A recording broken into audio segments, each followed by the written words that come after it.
नमस्कार, मैं हूं विक्रांत यादव और आप देख रहे हैं आपका अपना चैनल दासोतन। भारत की अर्थव्यवस्था को लेकर तमाम अर्थशास्त्री कई सवाल उठा रहे हैं, लेकिन प्रधानमंत्री नरेंद्र मोदी ने कल एक बार फिर कांग्रेस के शासन के दौरान की अर्थव्यवस्था पर तीखा हमला बोला और साफ कहा कि बीजेपी या और एनडीए के शासनकाल में अर्थव्यवस्था बहुत तेजी से सुदृढ़ हुई है। क्या है असली हकीकत और क्या क्या प्रधानमंत्री जी ने कहा, उस पर चर्चा करने के लिए वरिष्ठ पत्रकार आशुतोष जी हमारे साथ जुड़ गए हैं। सर नमस्कार। नमस्कार नमस्कार।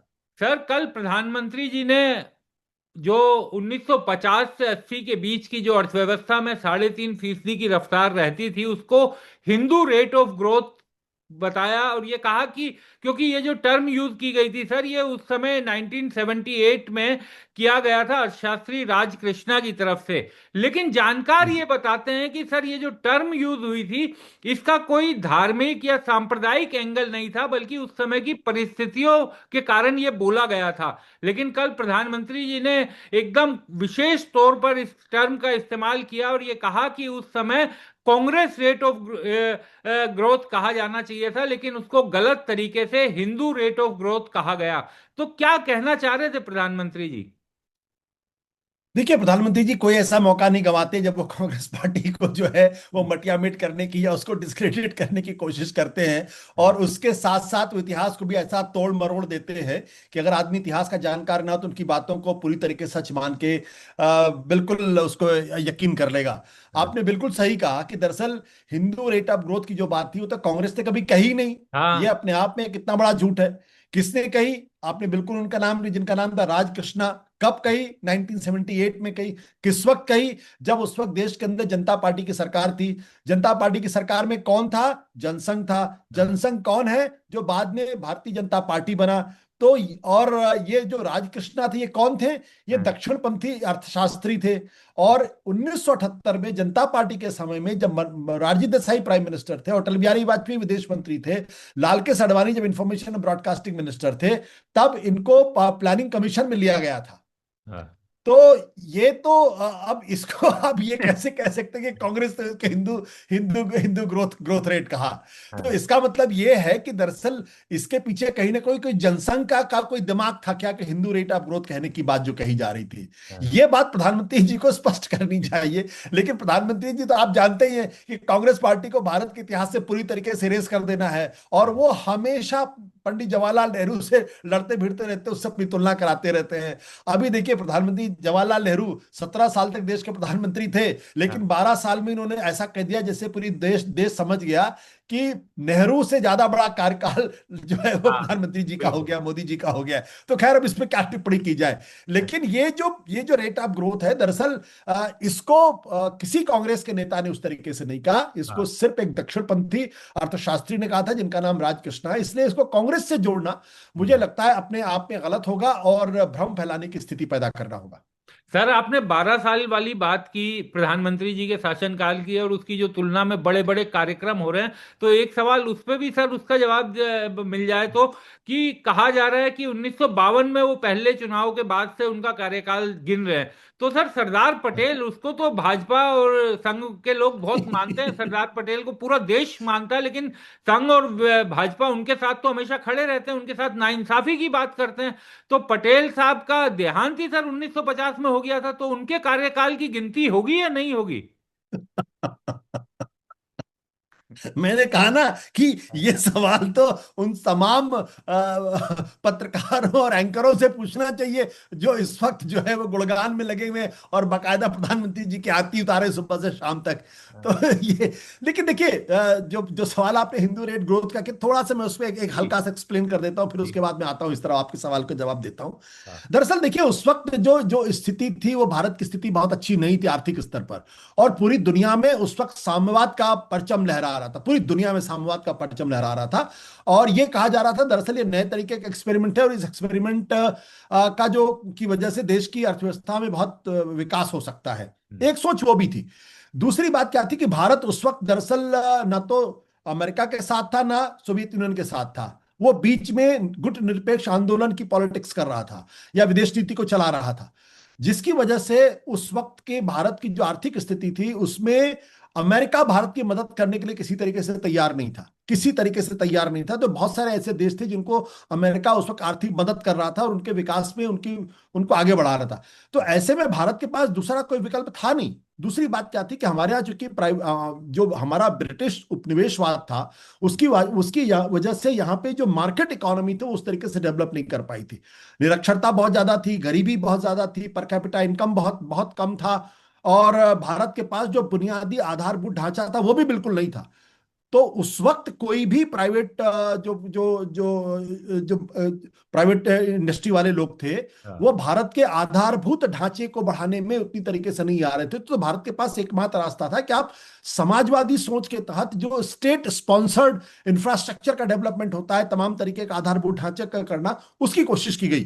ठीक है, मैं मान सकता हूं भारत की गति उतनी उतनी जबरदस्त नहीं थी। हम्म। लेकिन एक चीज तो विक्रांत आप भी मानेंगे कि आज प्रधानमंत्री नरेंद्र मोदी जिस लोकतंत्र में सांस ले रहे हैं, हाँ। उसका कंट्रीब्यूशन, उसकी सबसे बड़ी जो बुनियाद जिसने डाली थी, उनका नाम था पंडित जवाहरलाल नेहरू। बिल्कुल। पंडित जवाहरलाल नेहरू, जिसको 1936 में महात्मा गांधी ने अपना उत्तराधिकारी नियुक्त किया था। और महात्मा गांधी को मैं हिंदुस्तान के इतिहास नहीं बल्कि हिंदुस्तान की सभ्यता में तीसरा सबसे बड़ा शख्स मानता हूं। हम्म। तीसरा। हम्म। इतना बड़ा व्यक्तित्व था उस व्यक्ति ने, उस महान आत्मा ने जवाहरलाल नेहरू को अपना उत्तराधिकारी घोषित किया था 1936 में। और 1947 में जब वक्त आया, तब उन्होंने कहा कि नेहरू ही देश के प्रधानमंत्री बनेंगे। हम्म। और उस वक्त कोई चुनाव नहीं हुआ था। ये जो भारतीय जनता पार्टी के लोग प्रचार करते हैं, उस वक्त देश के अंदर कहीं कोई प्रचार नहीं हुआ था। सिर्फ जो अगला कांग्रेस का प्रेसिडेंट कौन होता, इसको लेकर एक एक जो कांग्रेस वर्किंग कमेटी थी, उसने अपने सुझाव दिए थे। हम्म। लेकिन आपको मालूम है, जी। पंडित जवाहरलाल नेहरू 1947 में प्रधानमंत्री बनने के पहले 5 बार कांग्रेस पार्टी के अध्यक्ष हुए थे। 1928, 1929, 1936, 1937, और उसके बाद 1946 में 2-3 महीनों के लिए। हम्म। उसके बाद जेबी कृपलानी बन गए थे। तब जो पंडित जवाहरलाल नेहरू जब 47 में हुआ कि भाई अब कौन संभालेगा देश की बागडोर, तो नेहरू के अलावा दूसरा कोई विकल्प था ही नहीं। हम्म। उस वक्त के जो लोग हैं, जो इतिहासकार, वो जानते थे कि महात्मा गांधी के बाद जो लोकप्रियता नेहरू की थी, उसका कोई मुकाबला ही नहीं था। हम्म। सरदार पटेल वगैरह ये सब मानते थे कि नेहरू ही इस देश को चला सकते हैं और नेहरू ही देश देश को आगे ले जा सकते हैं।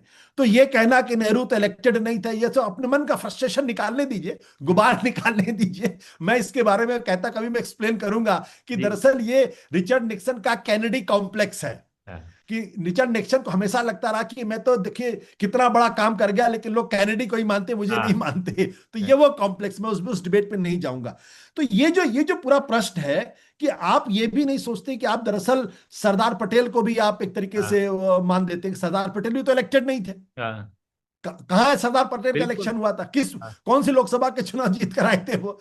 तो आप सरदार पटेल को भी दरअसल वो करना चाहते हैं। देखिए, नेहरू बनने की चाह में आप नेहरू को नहीं मिटा सकते। हम्म। ये जो पूरी कोशिश है कि नेहरू की चाह में, ये दरअसल अंदर का फ्रस्ट्रेशन है जो रह रह के निकलता है। मैं तो बहुत स्पष्ट शब्दों में कहता हूं विक्रांत जी, कि जी। अगर नेहरू प्रधानमंत्री भी नहीं बनते, हम्म। नेहरू ने सिर्फ डिस्कवरी ऑफ इंडिया लिखी थी, हम्म। ग्लिम्पसेस ऑफ वर्ल्ड हिस्ट्री लिखी थी, अपनी बायोग्राफी, हाँ। सिर्फ यही 3 किताबें लिख जाते, तब भी हिंदुस्तान के इतिहास में उनका नाम होता। वो क्या थे, हम्म। इसके बारे में संघियों से समझने की जरूरत नहीं है। समझ लीजिए इस बात को। ये इनके यहां तो पढ़ने लिखने की कोई परंपरा ही नहीं थी। क्या समझेंगे डिस्कवरी ऑफ इंडिया क्या है, ग्लिम्पसेस ऑफ वर्ल्ड हिस्ट्री क्या है, नेहरू की बायोग्राफी क्या है, नेहरू के बारे में आइंस्टाइन क्या सोचते थे, उस वक्त के जो तमाम बड़े बड़े दुनिया के बड़े बड़े लोग थे वो नेहरू से कैसे बात करते थे, तमाम इंटेलेक्चुअल्स कैसे बात करते थे, वो तो कोई मुकाबला ही नहीं है। उस वक्त तो इनको कोई जानता नहीं था हिंदुस्तान के बाहर। तो उस डिबेट पर नहीं पढ़ना चाहिए। लेकिन हाँ, आप नेहरू को छोटा करने के लिए, जी। मेरा निवेदन है कि सरदार पटेल को मत मत छोटा करिए। सरदार हम्म। पटेल बहुत बड़े नेता थे। हाँ। और ये मत भूलिएगा कि 1952 के बाद हाँ। जो पहला चुनाव नेहरू ने जीता है, वो 45% वोट लेके जीता था। हाँ। और 489 में से 364 सीटें उनको मिली थी। हम्म। तो तब तक वो 5 साल प्राइम मिनिस्टर रह चुके थे। रह चुके थे। 1957 में 47% वोट लेकर जीते थे, 371 सीटें मिली थी 494 में। 1962 में 45% यानी 44.7% वोट लेकर जीते थे। 361 सीटें उनको मिली थी। है कहीं, अब जरा तुलना कर लिए, 2014 में मोदी जी को कितने कितने प्रतिशत वोट मिले थे? 31। 2019 में कितने प्रतिशत वोट मिले? 37। और 2024 में कितने प्रतिशत वोट मिले? 36। दूर दूर तक कोई मुकाबला नहीं, अगर इलेक्टोरल पॉलिटिक्स के संदर्भ में ही बात कर ले तो दूर दूर तक कोई मुकाबला नहीं है। मैं मोदी साहब को बिलिटल नहीं कर रहा हूं, हाँ बिल्कुल। लेकिन चूंकि जो विमर्श इस वक्त चल रहा है, इस विमर्श में इस तथ्य को रखना बहुत जरूरी है।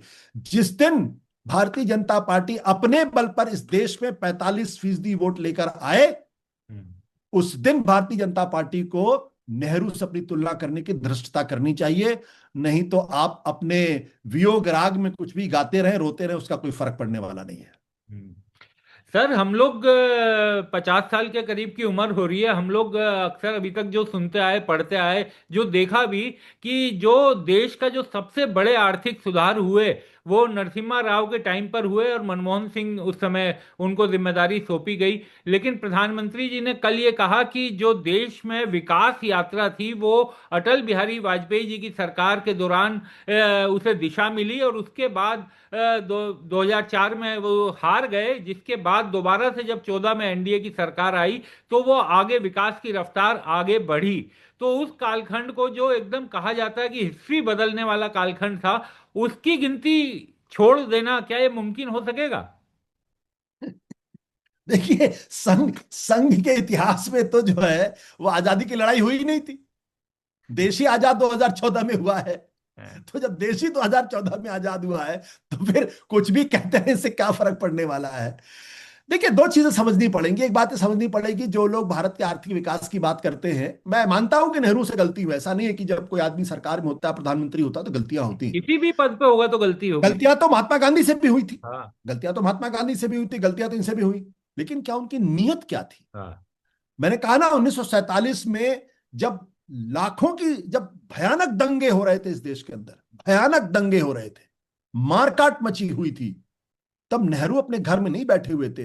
नेहरू दिल्ली के अंदर एक रिफ्यूजी कॉलोनी से दूसरी रिफ्यूजी कॉलोनी, एक कैंप से दूसरे कैंप, और जहां दंगे हो रहे थे वहां बिना किसी सुरक्षा गार्ड के वो कूद जाते थे। ये नेहरू का इतिहास है। नेहरू और अपनी जान की परवाह नहीं की थी। बाकायदा ये लिखा हुआ, ये हिस्ट्री का हिस्सा है कि दिल्ली में एक बार उनको पता चला कि वहां पे एक बस्ती को आग लगाई जा रही है। नेहरू ने बिना सोचे, और जब यह बात सरदार पटेल को पता चली तो सरदार पटेल गुस्से में पागल हो गए, बोले पीछे जाओ, नेहरू पागल हो गए हैं। ये नेहरू थे। दंगों के बीच में लोगों को रोकने के लिए पहुंच जाते थे वो। तो उनकी तुलना नहीं हो सकती। आज तो लोगों के ऊपर दंगे कराने का आरोप लगते हैं, वो दंगे रोकने के लिए कर रहे थे। निरक्षरता भयानक थी।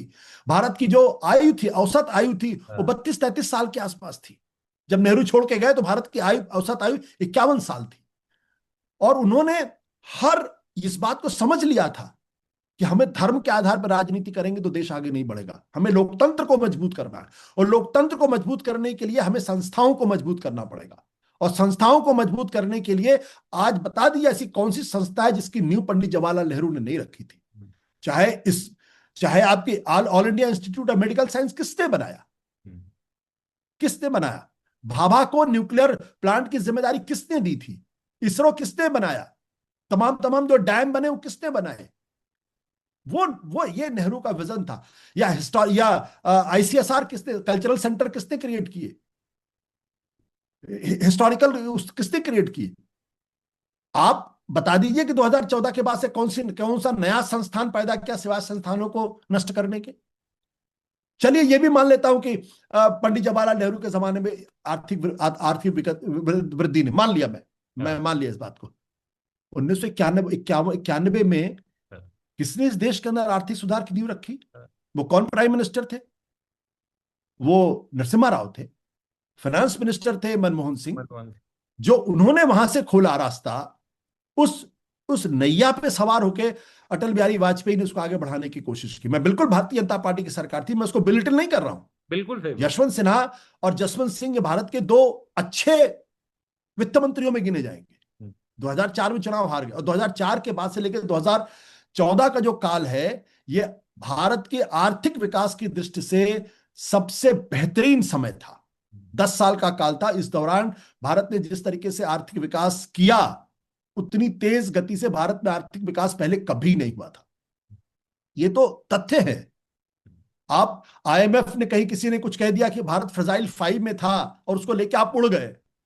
2008 का जो रिसेशन था, उस रिसेशन ने दुनिया के तमाम देशों की आर्थिक कमर तोड़ दी थी। बिल्कुल। पंडित मनमोहन सिंह ने उसको आगे बढ़ाया। और यही नहीं, ह्यूमन फेस के साथ राइट टू एम्प्लॉयमेंट किसने दिया? नरेगा के बहाने। राइट टू एजुकेशन किसने दिया? राइट टू होम स्टेट किसने दिया? आरटीआई का जो आंदोलन किसने शुरू किया था? आज एक बता दीजिए जो जो इसमें से एक भी हो। ये सारे वो थे कि आर्थिक विकास के साथ साथ जो मानवीय पक्ष है, यानी सिर्फ आपको आपको सिर्फ जो फिजिकल कैपिटल है उसको नहीं बढ़ाना है, आपको ह्यूमन कैपिटल को भी आगे बढ़ाना है। और ये वही मनरेगा था जिसकी वजह से नरेंद्र मोदी की सरकार बच पाई जब यहां पे कोविड लगा था। ये मन जिसका प्रधानमंत्री जी ने संसद में खड़े होकर मजाक उड़ाया था 2014 में। आप सोचिए, मजाक उड़ाया था। तमाम जब रुपया और जब मनमोहन सिंह छोड़ कर गए थे, उस वक्त अंतर्राष्ट्रीय स्तर पे जो ऑयल था वो $100 पर बैरल के हिसाब से बिक रहा था। पूरी दुनिया में जो फूड ग्रेन की क्राइसिस हो रही थी, वो फूड ग्रेन के दाम जबरदस्त तरीके से बढ़े हुए थे। उस बीच भी हमारे देश में रुपया की कीमत 60, 62, 64 के आसपास थी। आज 97 पहुंच गई है। तो यह कहना कि मनमोहन सिंह के जमाने में कुछ हुआ ही नहीं, आर्थिक सुधार सब इन्होंने कर दिया है, तो कहने को दीजिए ना। ऐसे इतिहास में बहुत सारे लोग आते हैं चले जाते हैं जो इतिहास को लिखने की कोशिश करते हैं, लेकिन इतिहास इनके न तो रोकने से रुका है और न रुकेगा। हकीकत यह है कि इस देश के अंदर लोकतंत्र की नींव, और आज भारत जिंदा है, लोकतांत्रिक व्यवस्था जिंदा है, तो पंडित जवाहरलाल नेहरू की वजह से। और अगर आर्थिक सुधार हुआ है और भारत अगर आज दुनिया की सबसे बड़ी अर्थव्यवस्था में से एक माना जा रहा है, तो उसका क्रेडिट आपको कांग्रेस को देना पड़ेगा, नरसिम्हा राव को देना पड़ेगा, मनमोहन सिंह को देना पड़ेगा, यशवंत सिन्हा, जसवंत सिंह और अटल बिहारी वाजपेयी को देना पड़ेगा। बल्कि मेरा तो यह कहना है कि जो भारत की आर्थिक विकास की जो गति सरपट भाग रही थी 2014, 2015, 2016, जो 8%, 7.5% के आसपास थी, उसको जिस तरीके से भ्रष्ट करने की कोशिश की, उसको ध्वस्त करने की कोशिश की है, उसके लिए आप प्रधानमंत्री नरेंद्र मोदी को जवाबदेह होना चाहिए। डिमोनेटाइजेशन किसने किया? गलत तरीके से जीएसटी लागू किसने किया? अचानक आपने कोविड कोविड के समय लॉकडाउन किसने किया? आप एक आर्थिक सुधार बता दिए जो इन्होंने किया हो पिछले पिछले 12 साल। एक आर्थिक सुधार नहीं बता। क्या आपने लेबर रिफॉर्म किया? क्या आपने किसानों फार्मर रिफॉर्म्स किया? नहीं किया। जो सेकंड थर्ड लेवल जनरेशन के जो आर्थिक सुधार होने थे वो तो आप नहीं कर पाए। तो आप किस बात का क्रेडिट ले रहे हैं? आपकी नजर में ये कि आरबीआई अगर रेपो रेट बढ़ा ले, अगर ये सुधार है तो फिर आप सुधार करते रहिए। आप इस बात का जवाब नहीं देना चाहते कि क्यों डॉक्टर सुरजीत भल्ला ये कहने के लिए मजबूर हैं, जो प्रधानमंत्री की आर्थिक इकोनॉमिक काउंसिल के मेंबर हैं, एडवाइजरी काउंसिल के मेंबर हैं, कि India has moved from the fragile 5 to fragile 2 economy. क्यों? भारत के पूर्व वित्त सचिव जिन्होंने प्रधानमंत्री नरेंद्र मोदी के साथ काम किया है, उन्होंने क्यों डेक्कन हेराल्ड में कॉलम लिखा कि India has moved from fragile 5 to vulnerable 1? क्यों 2.5 लाख करोड़ के आसपास जो एफडीआई है वो क्यों बाहर जा रहा है? एफआईआई जो है, जो फॉरेन इंस्टीट्यूशनल इन्वेस्टमेंट, वो बाहर क्यों जा रहा है? इसका कोई जवाब नहीं है। रुपया क्यों 97 तक पहुंच गया? क्यों आज की तारीख में जो गोल्ड है वो लोग उसको गिरवी रखना बैंक में, उसमें 123% की ग्रोथ हो रही है? क्यों जो जो क्रेडिट कार्ड डिफॉल्टर्स हैं उसमें 53% की ग्रोथ हो रही है? क्यों? इस सवाल का जवाब नहीं देते। बट हवा हवाई बातें करने के लिए कह दीजिए, और संग जाना जाता हवा हवाई बातें करने के लिए। अब अभी अभी आपने गोल्ड की बात की सर, गोल्ड लोन की। सरकार ने सारे बैंकों से कहा है कि 2023 से लेकर अभी तक कितना गोल्ड लोन लिया गया है, इसका पूरा डिटेल बैंकों से मांगा गया है। तो कुछ तो सरकार के दिमाग में भी चल रहा है। लेकिन सर एक और चीज जानना चाहूंगा कि मिडिल क्लास, क्योंकि ये कहा जा रहा है कि इस समय मिडिल क्लास बड़ा परेशान है और वो एकदम घिर गया है कि ना तो वो अपने अब जो जिस लेवल पर वो आ गया था उससे नीचे जाने में भी उसे तकलीफ है, और वो जो जीवन जी रहा था वो जीने में बड़ी कष्ट आ रहा है। लेकिन प्रधानमंत्री जी ने कहा कि नियो मिडिल क्लास, और जिस तरीके से मिडिल क्लास को उनकी सरकार ने राहत दी, उससे मिडिल क्लास को बहुत फायदा मिला। जबकि जो विशेषज्ञ हैं, जो एक्सपर्ट हैं, वो ये कह रहे हैं कि वर्तमान जो संकट है और ये जो अर्थव्यवस्था का संकट है, इसकी सबसे बड़ी मार ही मिडिल क्लास पर पड़ रही है। चलिए विक्रांत, एक आपसे सवाल पूछ लेते हैं। हाँ। आप अपने आप को मिडिल क्लास मानते नहीं मानते? नहीं सर। नहीं मानते आप? सर अब तो क्या कहा जाए सर, कैसे कहा जाए, ये तो बड़ा संकट वाला अच्छा, सवाल ये है। चलिए दूसरा हाँ सवाल पूछ देखिए लेता हूं। जी। आ, आपकी आय पिछले 5 साल में बढ़ी है या घटी है? सर जब मैं नौकरी कर रहा था सर, 2 साल पहले नौकरी छोड़ी, लेकिन जब मैं नौकरी हाँ, कर रहा था तब भी आय घटी ही थी सर, खर्चों को देखते हाँ, हुए। यही हाँ। यही मैं कह रहा हूं। हाँ। तो आपके क्रेडिट जो क्रेडिट कार्ड का इस्तेमाल हाँ। करते हैं वो कौन करते हैं? वो तो अपर हाँ। मिडिल क्लास और बिल्कुल हायर हायर बिल्कुल। क्लास करता है ना। अगर वो उसकी डिफॉल्टर्स का परसेंटेज ग्रोथ 53% बढ़ा है, ये 53% अगर उसमें ग्रोथ हुई है, तो क्यों बढ़ी है? हम्म। भाई अगर उसके पास पैसा होता तो क्रेडिट कार्ड का डिफॉल्ट थोड़ी करता, क्योंकि क्रेडिट कार्ड में तो इंटरेस्ट रेट बहुत हाई होता है। हम्म। अगर आदमी की आय अगर बढ़ी होती तो गोल्ड लोन इतने इतने बड़े पैमाने पर क्यों क्यों लिए जाते। सोना रख के आदमी बैंक से पैसा लेता? हम्म। क्यों? क्रेडिटर्स का जो बैंक से क्रेडिट लेने वाले लोग हैं उनमें 46% का इजाफा क्यों हो रहा? हम्म। मेरी मेरी जो अपनी सामान्य ज्ञान की समझ है कि हमारे जो समाज है, भारतीय समाज है, उसमें सोना गिरवी रखना हम्म। सबसे बड़ा पाप माना जाता। पाप का मतलब कि जब कहीं आपके पास कोई रास्ता नहीं बचता तब आप सोना गिरवी रखते हाँ, हो। लानत मलानत भेजी जाती है सर, अगर कोई पता बिल्कुल। चल जाए। और हाँ। आदमी बैंक से कर्जा कब लेता है? जब उसके पास कोई रास्ता नहीं होता। तो आय बढ़ नहीं रही है। सरकार लगातार कह रही कि न्यू मिडिल क्लास, ये हम्म। नए शब्द है ना। दरअसल मैं कहता हूं कि भारत प्रधानमंत्री जी के सबसे बड़े दुश्मन प्रधानमंत्री के वो स्पीच राइटर्स लोग हैं, हम्म। जो रोज नए नए शब्दों को गढ़ के प्रधानमंत्री जी को जो है वो गुमराह करने की कोशिश करते हैं। अगर इतना ही आपका मिडिल क्लास मजबूत हो गया है हम्म। तो फिर ये बता दीजिए ना कि इतना पैसा भारत की अर्थव्यवस्था से निकल के बाहर क्यों जा रहा? आपका जो शेयर मार्केट था, उसका जो साइज था, वो शेयर मार्केट का साइज आज 2 स्थान नीचे चला गया है। और हमसे ताइवान और जो कोरिया है वो आगे निकल गया है। क्यों? कैसे कैसे निकल गया? और वो ताइवान की इकोनॉमी का साइज तो आप देख लीजिए कितनी थी। आज की तारीख में, जब मैं, पता नहीं मैंने आपको पहले इस बारे में जिक्र किया या नहीं किया, कि भारत का जो 2026 में हमारा जो शेयर मार्केट का साइज था वो तकरीबन $4.82 ट्रिलियन था। हम्म। ताइवान 5.35 ट्रिलियन डॉलर हो गया है। दक्षिण कोरिया $5.0 ट्रिलियन हो गया है। जबकि 2000 क्या कह रहे हैं, 2014 के आसपास की बात है, भारत $1.8 ट्रिलियन था। भारत का जो शेयर मार्केट का जो एवेल्युएशन था, ताइवान का 0.8 था, दक्षिण कोरिया का 0.83 था। हम्म। तो इसका मतलब शेयर मार्केट से इक्विटी मार्केट भी आपका कमजोर हो रहा, दुनिया के मार्केट आगे बढ़ते जा रहे हैं। आप कहते थे कि हम दुनिया की थर्ड लार्जेस्ट इकोनॉमी होने वाले हैं, और आप पहुंच गए कहां? आज आप सिक्स पे पहुंच गए छठे खिसक नंबर के। पर। हम्म। तो क्या करेंगे फिर उसका? आप मुझे बताइए।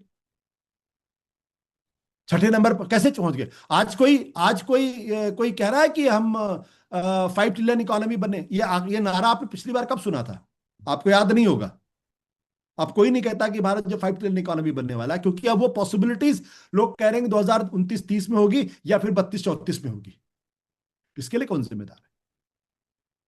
तो अब नारे, इस सरकार की सबसे बड़ी खासियत यह है कि प्रोपेगेंडा बहुत अच्छा करते हैं। हम्म। हर पेट्रोल पंप पे आपको प्रधानमंत्री की तस्वीर दिखाई पड़ जाएगी। हर एयरपोर्ट पे बहुत बड़ी बड़ी आदम का तस्वीर दिखाई पड़ जाएगी। लेकिन अगर सब कुछ इतना ही अच्छा है तो भारत का शेयर मार्केट क्यों खिसक रहा है? और भारत की इकोनॉमी का जो साइज था, उससे आगे चार चार से हम छठे नंबर पे कैसे पहुंच गए? और साथ ही साथ आईएमएफ में जो भारत का जो डेटा दिया जा रहा है, दक्षिणपंथी कहें भाई हाँ। 7.6% की ग्रोथ हुई है। हम्म। आईएमएफ ने भारत के डेटा को सी कैटेगरी में क्यों डाल दिया है? जोड़ा। बिल्कुल सही बात सर। एक चीज ये भी जानना चाहूंगा कि शायद ये नेहरू जी नहीं कर पाए होंगे, लेकिन एजेंसियों का जिस तरीके से दुरुपयोग हुआ, और कल एक मामला जो सामने आया न्यूज क्लिक वाला, शायद नेहरू जी इस तरीके से नहीं कर पाए होंगे कि पूरी सर संस्थान बर्बाद कर दिया गया। और अब हाईकोर्ट कह रहा है कि ग्रॉस मिसयूज ऑफ लॉ इस मामले में किया गया। तो इस घटना को किस तरह से देखा जाए, क्योंकि ये एकमात्र घटना नहीं है सर, उन पे यूएपीए के भी आरोप लगाए गए, देशद्रोह, चाइनीज एजेंट, पता नहीं क्या क्या कहा गया था। और कोर्ट के सामने ये इस तरीके से मामले पूरी तरीके से खुल अलग हो जाते हैं। तो ये एजेंसियों का जो दुरुपयोग अभी तक राजनीतिक विरोधियों पर हो रहा था, आपके खिलाफ बोलने वाली आवाजों पर भी क्या इस तरीके से होगा और फिर कोर्ट के जरिए ऐसा होगा? देखिए विक्रांत, चार मामले तो मैं हाल का गिना देता हूं। सोनिया गांधी के खिलाफ जो नेशनल हेराल्ड वाला मामला था, उसमें क्या कहा था ईडी ने, ईडी के बारे में कोर्ट ने क्या कहा था, आपको तो ध्यान होगा। बिल्कुल। हाँ, हम्म। कि केस ही नहीं बनता। बिल्कुल। केस नहीं बनता और आपने सोनिया गांधी और राहुल गांधी के खिलाफ आपने ईडी का केस लगा दिया और उनको परेशान किया। अरविंद कंप्लेंट केजरीवाल ही के नहीं मामले कर, में लोअर ईडी कोर्ट। कर ही नहीं सकता था सर, कंप्लेंट ही नहीं, कोर्ट ने कहा कि आपने कैसे इसमें कार्रवाई कर ली। हाँ। बिल्कुल। हाँ। अरविंद केजरीवाल के मामले में क्या बोला, हाँ। मनीष सिसोदिया के मामले में, डिस्चार्ज मतलब किया गया। उससे ज्यादा, हाँ। उससे ज्यादा स्केटिंग जिसे कहते हैं ना, उससे ज्यादा तीखी टिप्पणी क्या आज तक किसी कोर्ट ने ईडी के बारे में की है जो अरविंद केजरीवाल के बारे में की है। हम्म। इसके साथ साथ अभी एक एक दूसरा मामला भी था, देखिए दिमाग से उतर गया। चार चार मामले थे। जी। Not not a whisper of an evidence की बात उसमें कही गई थी, not a whisper of an evidence की बात की गई थी। और अब ये चौथा मामला आ गया है। तो इसका मतलब क्या है? इसका मतलब साफ है। और आप हेमंत सोरेन के मामले में भी देख लीजिए, हम्म। हाईकोर्ट ने तो जिस तरीके से जमानत दी थी, हाँ। वो पूरी तरीके से एक तरीके से ईडी के मामले को खारिज कर दिया था। बिल्कुल। संजय सिंह के मामले में जिस तरीके से जमानत दी, हाँ। उन्होंने साफ तौर पे कहा कि भाई आप जमानत के लिए जिद करते हो तो बताइए मेरे को, क्योंकि अगर हम जो फैसला करेंगे उसकी वजह से बिल्कुल। आपका जस्टिस संजीव केस खन्ना में बोले थे प्रॉब्लम आ सर। जाएगी। हाँ, चीफ हाँ, जस्टिस थे तत्कालीन, जस्टिस संजीव खन्ना। हाँ। हाँ, यही बोला था ना। हम्म। तब मारे डर के इन्होंने फिर अपना अपोजिशन वापस, विरोध उसका वापस कर लिया था। तो ईडी की जो हालत है वो तो भगवान ही मालिक है। और हम्म। इसके अलावा आप देख लीजिए एनडीटीवी के मामले में हाँ। प्रणय राय के खिलाफ जो सारा मामला था, कुछ नहीं मिला अंत में, लेकिन पूरी कंपनी उनके हाथ से निकल गई। तो ये क्या था? ये दरअसल एजेंसीज का दुरुपयोग करके पूरे के पूरे मीडिया जगत को, पूरे के पूरे पॉलिटिकल क्लास को डराने की कोशिश की गई। सबको मालूम था इन केसेस के पीछे कुछ नहीं, कोई दम नहीं है। हम्म। जो जो ईमानदारी के साथ पत्रकारिता कर रहे थे, जो सरकार की तीखी आलोचना कर रहे थे, दरअसल उनको ईडी के बहाने जेल में डाल करके पूरे मीडिया जगत को, पूरे पॉलिटिकल क्लास को संदेश देने की कोशिश की गई कि अगर आप हमारी राय पे नहीं चलेंगे, ये मेरी बात नहीं मानेंगे, तो देखो मैं क्या करता हूं। और वही एग्जैक्टली हुआ न्यूज क्लिक के साथ। आप बेचारे जो इंटर्न थे उनसे आप पूछताछ कर रहे थे, जो बड़े बड़े पत्रकार जिनकी जो जो बेचारे दो दो कमरों को फ्लैट में रहते थे उनसे आप पूछताछ कर रहे थे, और मिला अंत में कुछ नहीं। आपने उल्टे उनको जेल में रखा लंबे समय तक। उनका स्वास्थ्य खराब हो गया, उनका पूरा न्यूज क्लिक बंद हो गया, बंद हो गया सर, संस्थान ही बंद हो गया। संस्थान बंद हो गया, और इसकी कोई जवाबदेही नहीं है। मेरा तो साफ तौर पर मानना है कि इसमें न्यूज क्लिक के लोगों को जो है उन ईडी अधिकारी को पहचान करके उनके खिलाफ केस करना चाहिए था। तो क्योंकि अगर अदालत ये कह रही not a whisper of an evidence, तो आप किस बिना पे केस कर रहे थे? बिल्कुल सही कहा सर। और बिल्कुल एक और चीज इस पे भी सर, चलते चलते अगर एक सवाल हो जाए कि जिस तरीके से सर टीएमसी हारी, चुनाव हारी, लेकिन अब जिस तरीके से हम्म। उसके सांसदों को अचानक ममता बनर्जी के क्या कहा जाए कि ममता बनर्जी से सबकी नाराजगी एक साथ हो रही है, इस घटना को किस तरीके से देखा जाए? नहीं, देखिए इसमें तो दो चीजें हैं। एक तो मुझे लगता है कि खुद ममता बनर्जी का अपनी पार्टी के अंदर काफी गुस्सा था, और कहीं ना कहीं उसके लिए अभिषेक बनर्जी जिम्मेदार थे। हम्म। क्योंकि मेरा यह मानना यह है कि एजेंसीज तब ज्यादा कामयाब होती, ज्यादा कारगर होता उनका कदम, अगर पार्टी के अंदर उतना उतना उतना गुस्सा नहीं होता। बिल्कुल। क्योंकि गुस्सा था, और फिर उसको जिस तरीके से एक्सप्लॉइट करने की कोशिश की गई।